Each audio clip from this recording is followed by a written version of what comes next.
am Kalpana Mishra. Today we are going to start our new chapter, chapter number 15, Improvement in Food Resources. कि हमारे food के resources को कैसे improve किया जाए. The topic to be covered in this lecture: Introduction, Sustainable Agriculture, Type of Crops, Crops Production Management, Nutrients Management, Manure and Fertilizer, Irrigation, Crop Production, Storage, Improvement of Soil Fertility, Crop Variety Improvement and Animal Husbandry. तो हम start करते हैं student. First इस chapter का हम introduction देखेंगे कि we all now that we need food for growth. हमें सबको पता है कि हमें ज़रूरत है किस चीज़ की, बड़े ग्रोथ करने के लिए, डेवलपमेंट करने के लिए, रिपेयर करने के लिए बॉडी को किस चीज़ की ज़रूरत है? फूड की ज़रूरत है. It also protect us from the disease and provide us energy for carrying various activity. We also known that only green plants are autotroph and rest are heterotrophs. हमें पता है कि हमें प्रोटेक्ट करने के लिए, डिसीज़ से ख़त्म करने के लिए हमें किस चीज़ की ज़रूरत पड़ती है? एनर्जी की. अलग अलग काम करने के लिए, अलग अलग एक्टिविटी करने के लिए किसकी ज़रूरत होती है? किसकी ज़रूरत होती है? हाँ जी, एनर्जी की. और वो एनर्जी हमें किससे मिलती है? फूड से. और फूड हमें किससे मिलता है? ग्रीन प्लांट से. ठीक है. तो ग्रीन, हमें ये भी पता है कि ऑटोट्रॉफ्स कोई होता है तो वो सिर्फ कौन से होते हैं? ग्रीन प्लांट्स होते हैं. और बाकी सारे क्या होते हैं? हेटरोट्रॉफ्स होते हैं. ठीक है. तो man is a heterotrophs, that is way he is involved in the activity of farming and rearing animal to meet his food requirement. तो क्या होता है कि मैन जो होता है हेटरोट्रॉप होता है और ये अपनी एक्टिविटी और फार्मिंग करता है, इसके लिए एनिमल्स से मीट के लिए अपने फूड की रिक्वायरमेंट को क्या करता है? पूरा करता है. नेक्स्ट है हमारा sustainable agriculture. As you all know that resources are limited and we need to conserve them and also need to maintain ecological balance, and also we have to cope up with demand of humans. हमें पता है कि हमारे पास limited जो है resources के, जो हमें फूड प्रोवाइड करते हैं वो क्या है? एक लिमिट में रिसोर्सेज. और जो कंज्यूम करने के लिए कंज्यूमर्स हैं वो क्या है? जो नीड ज़रूरत है, इकोलॉजिकल जो बैलेंस की ज़रूरत है, मेंटेन रखने की बैलेंस है, वो क्या है? बहुत ज़्यादा है. We have to cope up the demand of the humans की डिमांड जो है बहुत ज़्यादा है. So we need to adopt certain techniques in order to the maximize agriculture yield. तो इसलिए हमें अच्छी नई नई टेक्निकों की ज़रूरत पड़ती है. बहुत सारी नई टेक्निकों की ज़रूरत है जिसकी वजह से हम अपनी एग्रीकल्चर की ईल्ड को क्या कर सकें? बढ़ा सकें. नेक्स्ट है हमारा टॉपिक सोर्सेस ऑफ फूड. कि हमें फूड जो है किन किन सोर्सेस से मिलता है. तो अभी हमने पीछे इसकी बात की कि एक तो हमारा फूड का सोर्सेस क्या है? प्लांट्स. ठीक है. फर्स्ट तो एग्रीकल्चर पे हम डिपेंड है. Food from the agriculture, serial, pulses, vegetables, fruits, nuts, oil seeds, condiments and spices. ये सारी चीज़ें क्या होती है? हमें किससे मिलती है? हमें ये सारी चीज़ें प्लांट से मिलती है. नेक्स्ट है हमारा food from the animal husbandry. जो फूड है हमें वो किन से मिलता है? एनिमल्स से मिलता है. जैसे कि डेयरी प्रोडक्ट के रूप में milk, curd, butter, meat, egg, fish and other sea product. तो ये तो हो गए हमारे कौन से? Sources of food. नेक्स्ट है हमारा food revolution in India. India में जो फूड रिवॉल्यूशन है वो क्या है? With the increase in population, जैसे जैसे पॉपुलेशन क्या हो रही है? इंक्रीज हो रही है. There needed a sufficient increase in the food production. उसी तरीके से फूड की भी क्या हो रही है? जो ज़रूरत है वो बहुत ज़्यादा होती जा रही है. So as to meet the food related demand for growing population. तो पॉपुलेशन बढ़ रही है तो फूड की डिमांड भी क्या होती जा रही है? ज़्यादा बढ़ती जा रही है. This lead to the rise of the following food revolution in India. आगे हम देखते हैं कि जो इंडिया में रिवॉल्यूशन है वो कौन कौन सी है फूड के लिए. फर्स्ट है हमारा ग्रीन रिवॉल्यूशन, सेकंड है हमारा वाइट रिवॉल्यूशन, थर्ड है ब्लू रिवॉल्यूशन और फोर्थ है येलो रिवॉल्यूशन. तो ग्रीन रिवॉल्यूशन क्या होता है? जो कि इंक्रीज करते हैं प्रोडक्शन को, कौन से, फूड ग्रेन के प्रोडक्शन को। तो इस तरीके से जो पेड़ पौधों से हमारी कंप्लीट होते थे, मतलब पेड़ पौधों की प्रोडक्शन को जो बढ़ाया गया, उसे क्या नाम दिया गया, उसे नाम दिया गया ग्रीन रिवॉल्यूशन। ठीक है, नेक्स्ट जो था हमारे पास वाइट रिवॉल्यूशन। वाइट रिवॉल्यूशन क्या था हमारे पास, introduced in increase production of the milk. जो दूध का प्रोडक्शन था उसको बढ़ाया गया, उसे क्या बोलते हैं, वाइट रिवॉल्यूशन। ब्लू रिवॉल्यूशन जिसमें क्या हुआ, फिश का प्रोडक्शन बढ़ाया, और येलो रिवॉल्यूशन मीन्स जिसमें ऑयल का प्रोडक्शन बढ़ाया गया। ठीक है, तो ये 4 रिवॉल्यूशन बहुत इंपॉर्टेंट है, आपको पता होना चाहिए इंडिया में कौन कौन सा revolution, green revolution, white revolution, blue revolution and yellow revolution. Next है हमारा क्रॉप। क्रॉप जो होती है, छोटे से कहीं पर एक पौधा हो गया, वो क्रॉप नहीं होती है। जो बड़े से फील्ड में ढेर सारी फसलें उगाई जाती है उन्हें क्या बोलते हैं, क्रॉप्स। तो सीज़न के अकॉर्डिंग जो क्रॉप्स है वो 2 पार्ट में डिवाइड की गई है। फर्स्ट है खरीफ क्रॉप्स, और सेकंड है रबी क्रॉप्स। तो खरीफ क्रॉप्स कब होती है, समर के सीज़न में। खरीफ क्रॉप्स समर के सीज़न में होती है, जून से अक्टूबर मंथ के बीच में होती है। और इस टाइम कौन सा सीज़न होता है, रेनी सीज़न होता है। Crop growing in the season required more water, क्योंकि इस समय रेनी सीज़न में क्यों होता है, क्योंकि इन क्रॉप्स को वाटर की सबसे ज़्यादा ज़रूरत होती है। तो कुछ यहाँ पर एग्जांपल्स दी गई हैं, जैसे कि पैडी, सोयाबीन, पिजन पी, मेज़, black gram, green gram and rice, ये सारी चीज़ें क्या है, खरीफ क्रॉप्स की एग्जांपल्स हैं।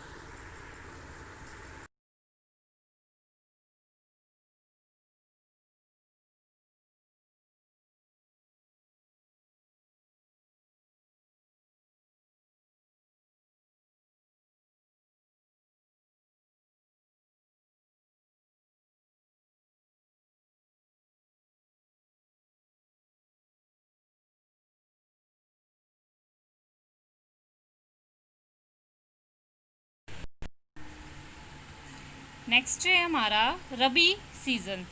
रबी सीज़न की जो फसलें होती है, क्रॉप्स होती हैं, वो कब होती हैं, विंटर सीज़न में। विंटर सीज़न मीन्स नवंबर से अप्रैल के मंथ में। तो नवंबर में ये क्या होती है, सो होती है, और अप्रैल तक ये क्या हो जाती है, कंप्लीट हो जाती है। Crops grow in the season require less water. इस इनको जो है लेस वाटर की ज़रूरत होती है। फॉर एग्जांपल है, रबी सीज़न की क्रॉप्स कौन कौन सी होती है, वीट, ग्राम, पीस, मस्टर्ड और इन seeds are rabi season crops. ये सारी जो क्रॉप्स हैं ये क्या है, रबी सीज़न की, जो कि कौन से मंथ्स में आती हैं, नवंबर टू अप्रैल मंथ में। इनको पानी की लेस ज़रूरत होती है, कम ज़रूरत होती है। ठीक है, नेक्स्ट है हमारा crop production management. Crop production management की, अब क्रॉप प्रोडक्शन करना है तो उसका मैनेजमेंट हमें कैसे करना है। It refers to controlling the various aspect of the crop production to obtain the best and maximum yield.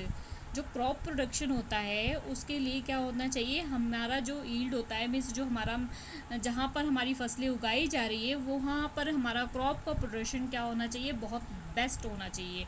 तो उसके लिए हमें क्रॉप मैनेजमेंट के लिए किन किन चीज़ों का ध्यान रखना पड़ेगा, एक तो न्यूट्रिएंट्स मैनेजमेंट का ध्यान रखना पड़ेगा, दूसरा इरिगेशन का ध्यान रखना पड़ेगा, नेक्स्ट क्रॉपिंग पैटर्न का भी ध्यान रखना पड़ेगा। तो हम ये देखते हैं कि तीनों पॉइंट क्या हैं। Nutrients are supplied to plants by the following: air, water and soil. Plants require a lot of nutrients but some in large and other is small. जो प्लांट्स होते हैं उनको क्या होता है, न्यूट्रिएंट्स की ज़रूरत पड़ती है, पर कुछ को क्या होती है, कम ज़रूरत पड़ती है, और कुछ को क्या होती है, ज़्यादा ज़रूरत पड़ती है। ठीक है, तो इसके अकॉर्डिंग जो न्यूट्रिएंट्स हैं उसकी रिक्वायरमेंट डिफरेंट डिफरेंट क्रॉप्स को डिफरेंट डिफरेंट होती है। तो इनको हमने 2 पार्ट में क्लासीफाई किया हुआ है, एक मैक्रो न्यूट्रिएंट्स और दूसरा माइक्रो न्यूट्रिएंट्स। मैक्रोन्यूट्रिएंट्स क्या होता है, they are required in large amount and are the essential for the plant. ये क्या होती है, इनकी बहुत ज़्यादा मात्रा में प्लांट्स को ज़रूरत होती है। ठीक है, और जो माइक्रोन्यूट्रिएंट्स होते हैं इनकी रिक्वायरमेंट जो प्लांट्स को क्या होती है, कम अमाउंट में होती है। नेक्स्ट, अब जो क्रॉप्स है अगर उनको अच्छी पैदावार करनी है तो उनमें हमें खाद डालने की ज़रूरत है। ठीक है। तो जो खाद होती है वो 2 टाइप की, मैन्योर और फर्टिलाइजर्स होती है। तो हम पढ़ेंगे पहले तो manure. Manure depending upon the kinds of waste use for making manure.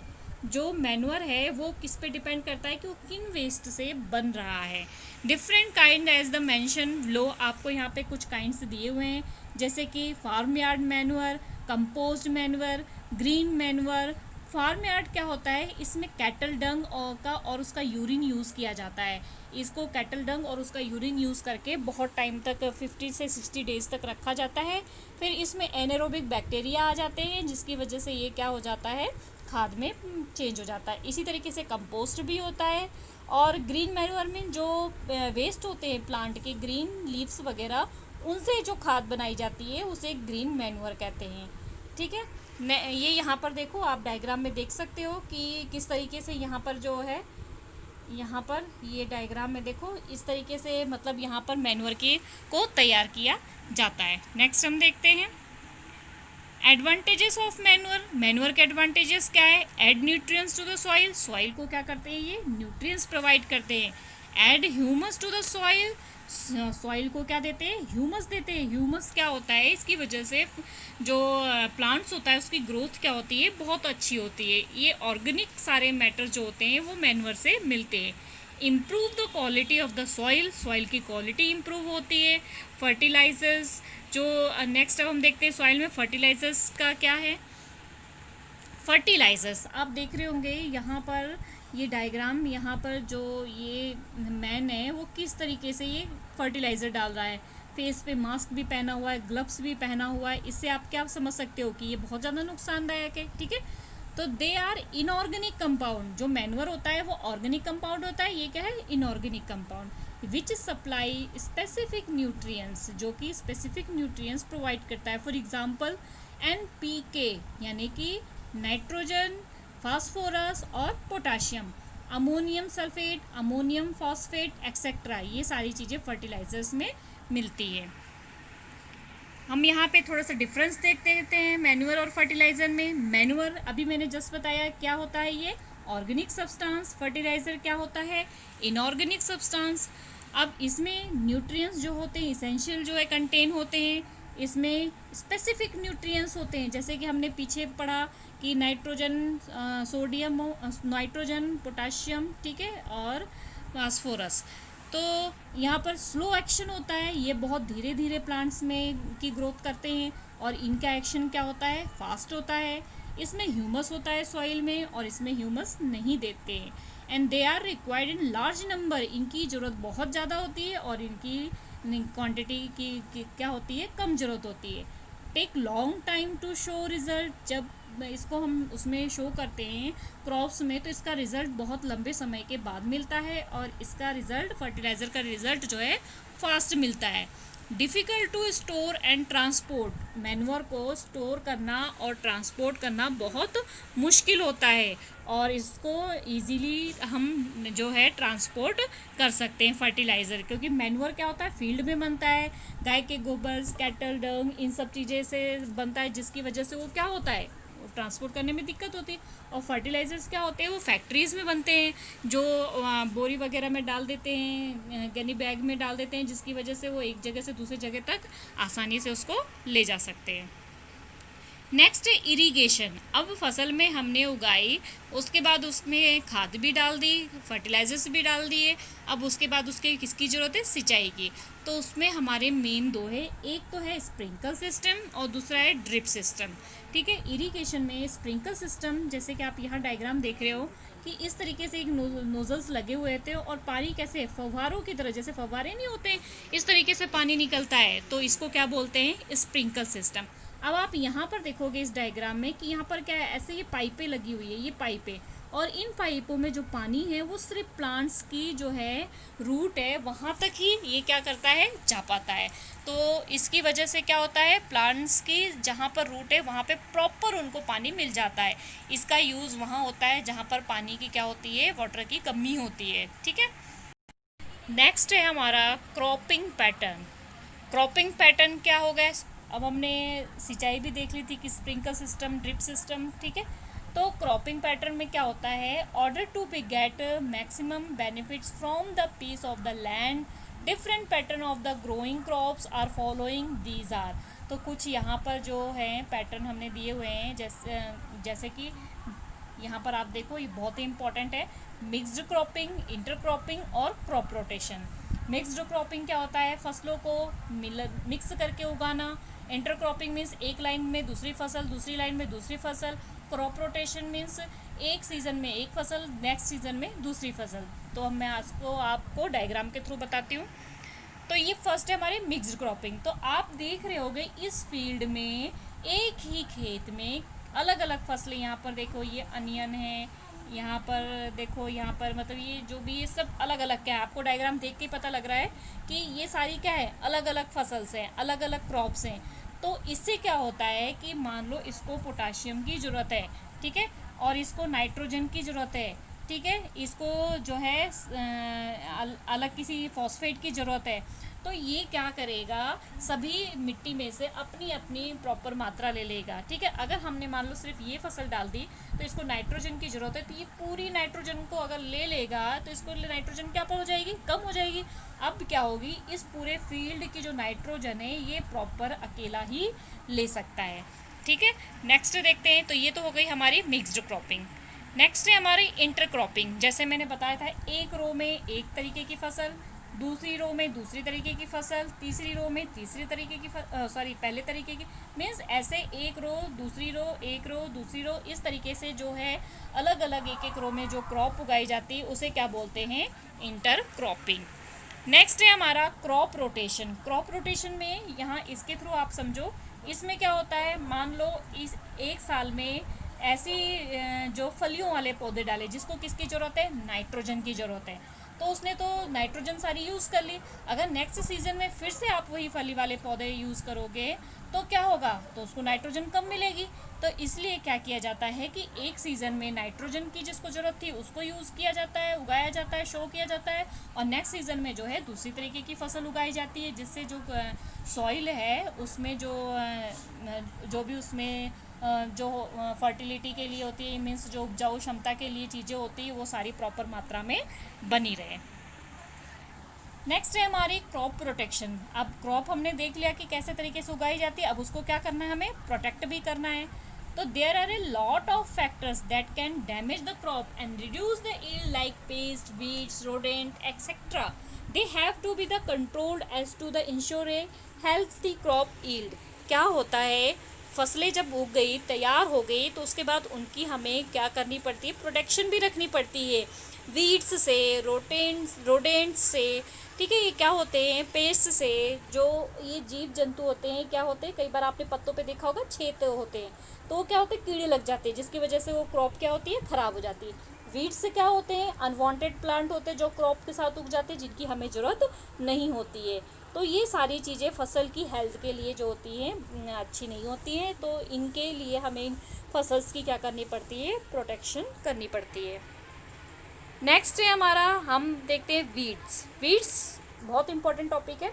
Weeds से क्या होते हैं, the small size unwanted plant which grow along with a cultivate crop in a field are called weeds. जब हम कोई फसल उगाते हैं हमारे खेत में, मान लो गेहूँ की फसल, उसके साथ ऐसे कुछ पौधे उग जाते हैं जिनकी हमें ज़रूरत नहीं है, ठीक है, उन्हें क्या बोलते हैं, वीड्स बोलते हैं। Next weedicide. वीडीसाइड क्या होता है, ये एक ऐसा केमिकल होता है जो वीड्स को क्या करता है, डिस्ट्रॉय कर देता है। ऐसा केमिकल जो वीड्स को डिस्ट्रॉय करता है उसे क्या बोलते हैं, वीडीसाइड्स।